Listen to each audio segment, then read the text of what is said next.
Welcome to Today in Hip Hop, episode number 32. It is your boy Noah Jones, and today we have some exciting stuff to talk about. We got all kind of news, ladies and gentlemen. Man, they are dragging Kanye West. Especially Chris Brown is dragging Kanye West. We just gonna jump right in. Today's episode is sponsored by Private Road Clothing. Make sure you check out privateroadclothing.com. Also subscribe to noahjonesnews.com, where you can check out the video versions of the podcast, ladies and gentlemen, Today in Hip Hop. Also, if you're listening to this on the audio format, it's on Spreaker.com and Spotify. Yes, sir. All right, check it out. Now, your boy Kanye. Now, we all know Kanye is notorious for trying to make the ugliest shit look cool. We know, now let's be honest. Let's be honest here. Let's be honest. When he tried to come out with his clothing line, it looked like some homeless shit, right? How you gonna poke holes all in your outfit and try to sell a sweater for $250 or whatever he was charging? Some outrageous prices for the most generic, tore up. You know what it look like? If you grew up on the East Coast, you'll remember this. It looked like moths had gotten to his clothing line and just ripped all kind of holes all in his clothes. So you basically were spending absorbent amounts of money to look like a bum, ladies and gentlemen. So look, he's notorious for trying to make the ugliest things look cool. We can't say that these Yeezys look cool. And the newest ones that he came out with or he's coming out with, they look terrible. You know what I mean? So we gotta be honest. You know what I mean? We gotta be honest. The only way things are gonna get better is if we call these people out on their shit. See, what happens is sometimes people think just because they get to a certain level of popularity that they can do whatever the fuck they want to do and it'll fly and it'll pass and us as consumers won't really care. So the latest thing in the news is Kanye just got a haircut, right? Now I'm from New York, where if you cut, pardon me now because my hair's, I'm the most dustiest podcastingest nigga in the game right now. I'm dusty, I need a haircut. But anyway, I come from a haircut culture where your hair gotta look fresh. I'm from New York. Your hair gotta look fresh. You will get ragged on, bagged on, ranked on, all that if your hair's not fresh. Kanye unveils this haircut with patches missing all in his, everywhere. Bald spots all in his hair. And he's attempting to make that a relevant hairstyle. Chris Brown went in on this guy. Chris Brown was like, on his Instagram, he was like, nigga just wanted a lineup. And he basically had a photo of Stevie Wonder cutting Kanye's hair with all the patches all in this shit. Chris Brown also was like, he asked the barber for the fucked up fade worldwide haircut.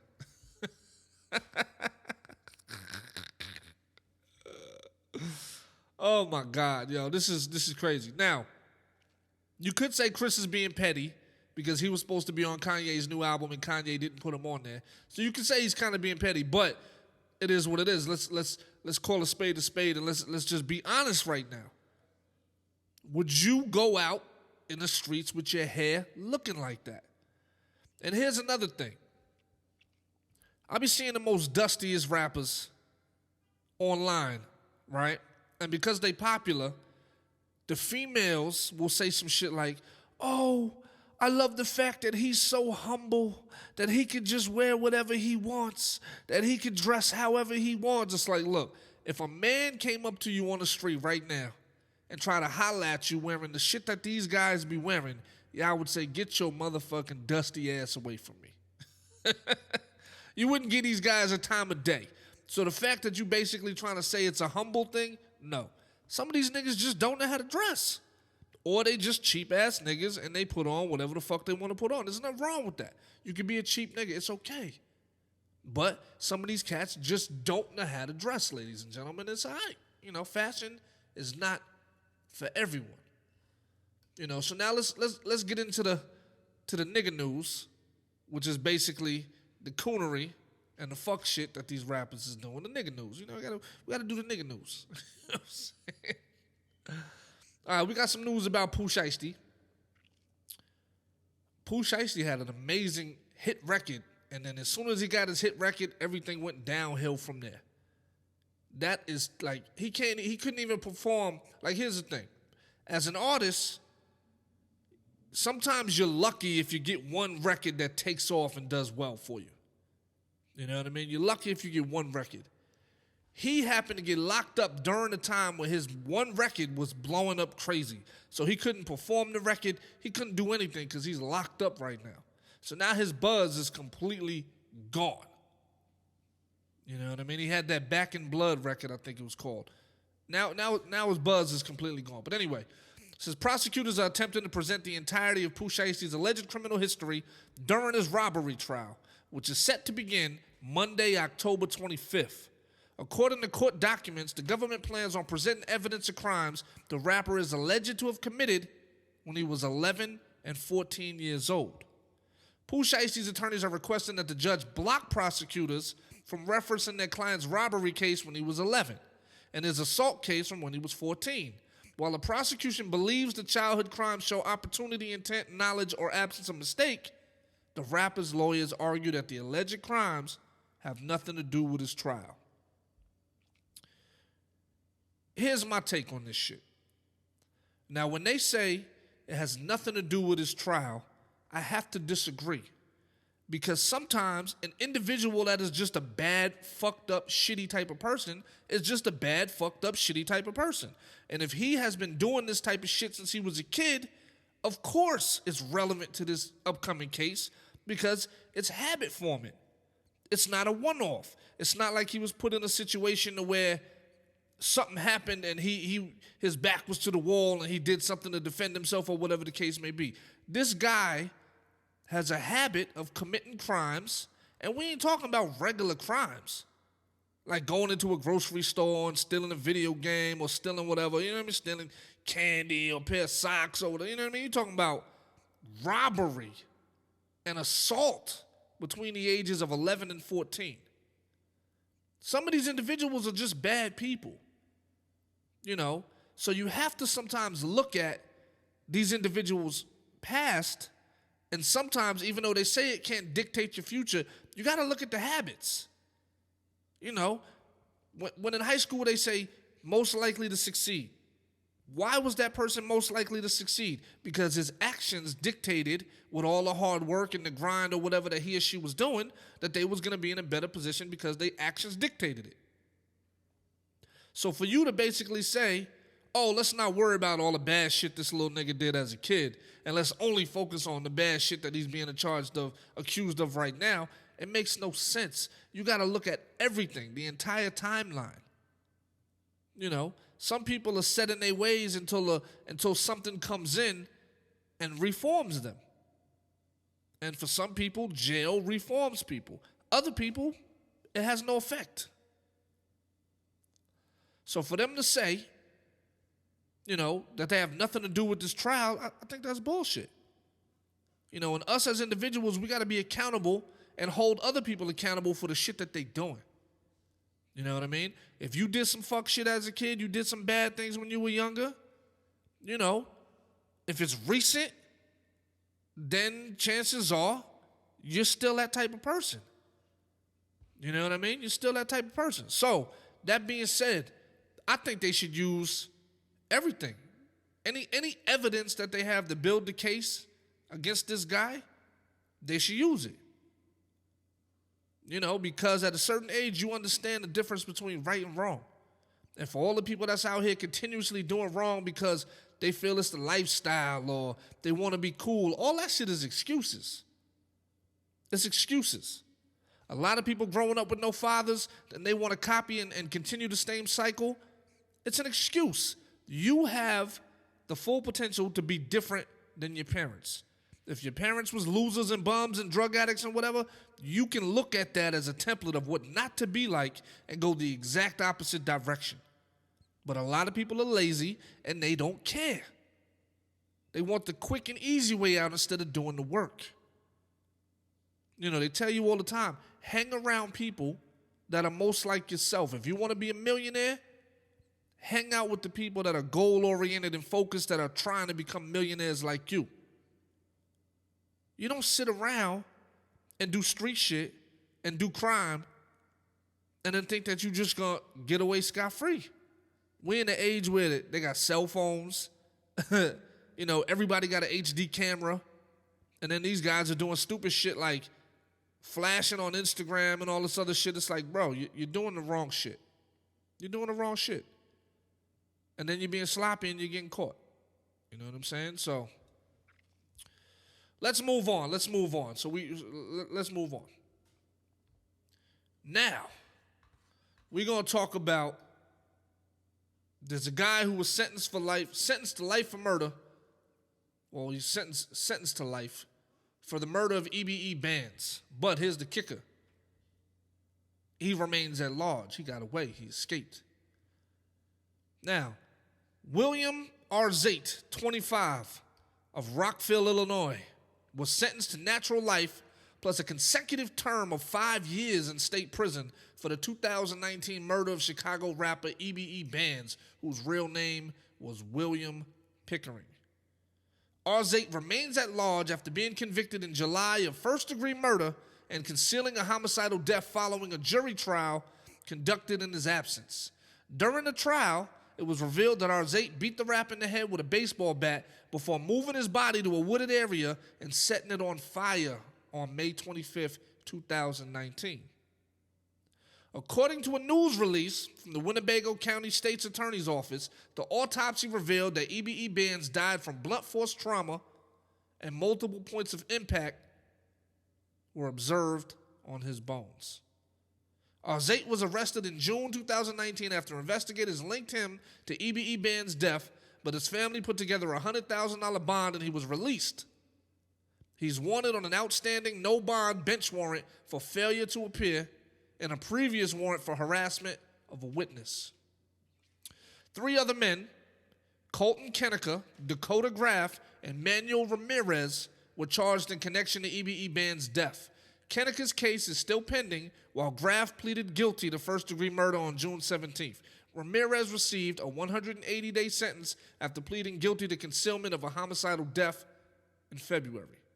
So this guy right here remains at large, ladies and gentlemen. His parents or his family put up $100,000 on bond to bail him out, and they haven't seen this man since.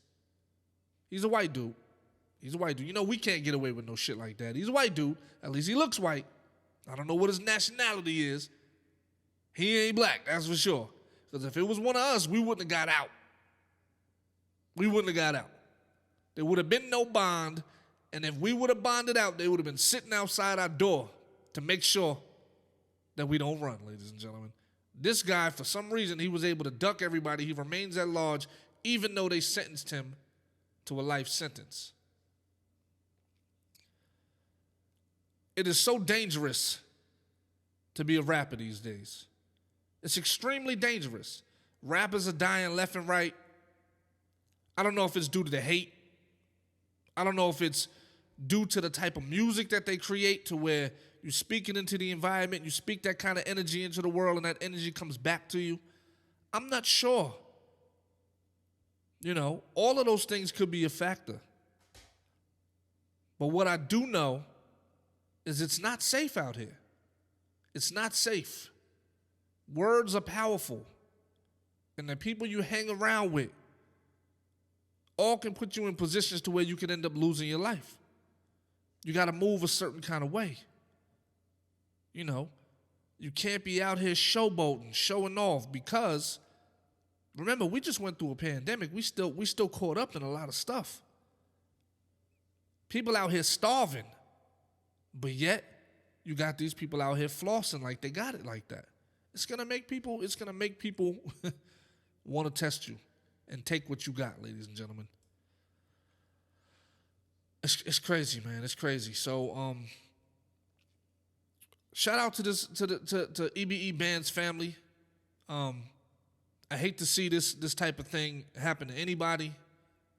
I'm not familiar with his music, so I'm not sure if he spoke these type of ill intentions on himself. I have no clue. All I know is there was a lot of people involved in this, so this definitely wasn't a random occurrence. There was a lot of people involved in this particular situation. So you gotta be careful, man. You gotta be careful. How about some Dr. Dre news? Shout out to Dr. Dre. We still waiting on this guy to do a versus against somebody. I'd like to see it. You know what I mean?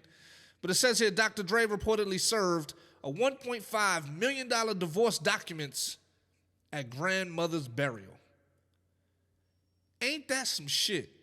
Now you see how women are? This man is grieving for his family. And what happens? He gets served with 1.5, some documents, 1.5 million. Says Dr. Dre was reportedly left, recoiled in anger, by the manner in which new divorce documents were delivered to him.